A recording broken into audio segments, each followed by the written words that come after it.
Ambasaderi Habineza Joseph yavukiye muri segiteri Kayenzi ni mu karere ka Kamonyi mu ntara y'Amajyepfo, avuka tariki ya 3 Ukwakira mwaka w'1964.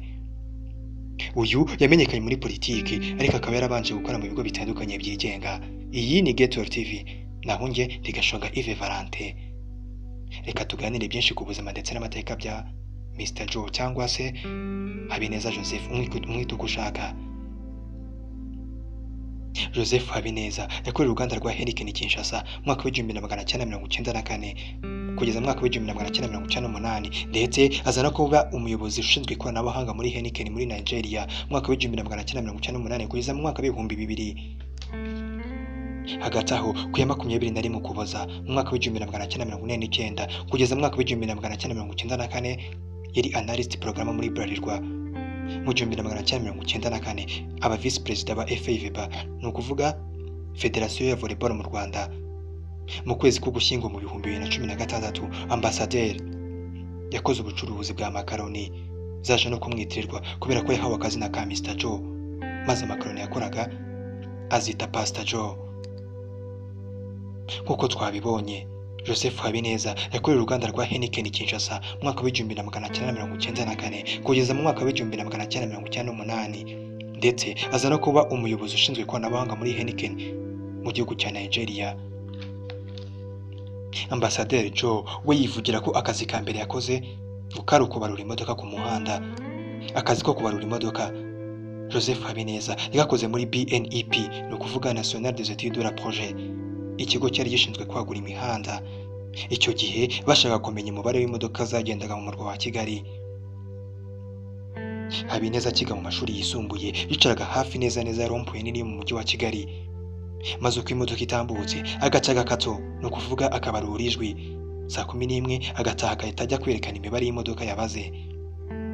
Habineza kandi yakinnye volleyball, maze arangije kaminuza mu mukinnyi wa Electrogaz yakoreraga icyo gihe. Nyuma yo kuva muri Electrogaz yakomeje amashuri ye mu Bufaransa, maze ahita agaruka akora muri Bralirwa. Mr Joe yatangiye imirimo ya politike mu Rwanda mu mwaka wa 2004 ubwo yaravuye muri Nigeria, maze ahita agirwa minisitiri w'urubyiruko, siporo ndetse n'umuco mu gihe byari bigifatanyije.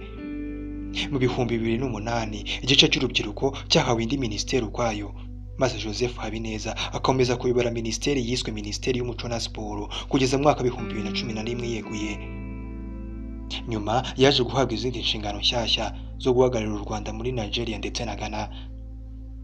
Ku wa 24 Nyakanga mu mwaka wa 2014 yongeye kugaruka i Kigali, arongera nanone aba minisitiri w'Umuco na Siporo. Umwanya yamazeho igihe cy'umwaka, kuko ku wa 24 Gashyantare mu mwaka wa 2015 yasimbujwe.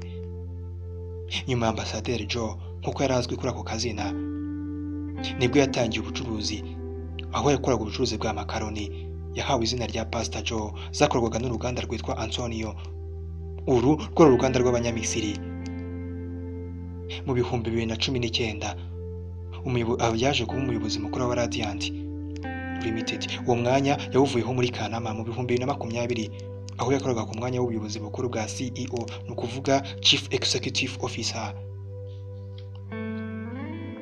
Ambasaderi Joseph Habineza wabaye minisitiri wa siporo n'urubyiruko yitabye Imana azize uburwayi ku myaka ya 57, aho yari amaze icyumweru yizihije isabukuru y'imyaka 33 amaze ashinze urugo. Uyu yari amaze iminsi avurirwa muri Nairobi, ni mu gihugu cya Kenya, nyuma y'aho yari amaze kwivuriza muri Nigeria. Yitabye Imana ku wa 20 Kanama mu 2021, ni ukuvuga n'uyu munsi, aho yari amaze iminsi 2 mu bitaro. Bivuga ko yaba yazize indwara yitwa hypoglycemia nk'uko tubikesha ikinyamakuru Umuseke. Mu butumwa bw'akababaro,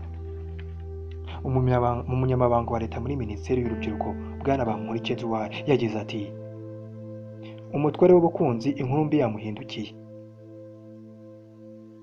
Umutware ati: amagambo ashize ivuga, hari ubwo imfura zitabaruka tuti utabarutse atutira aba yujuje.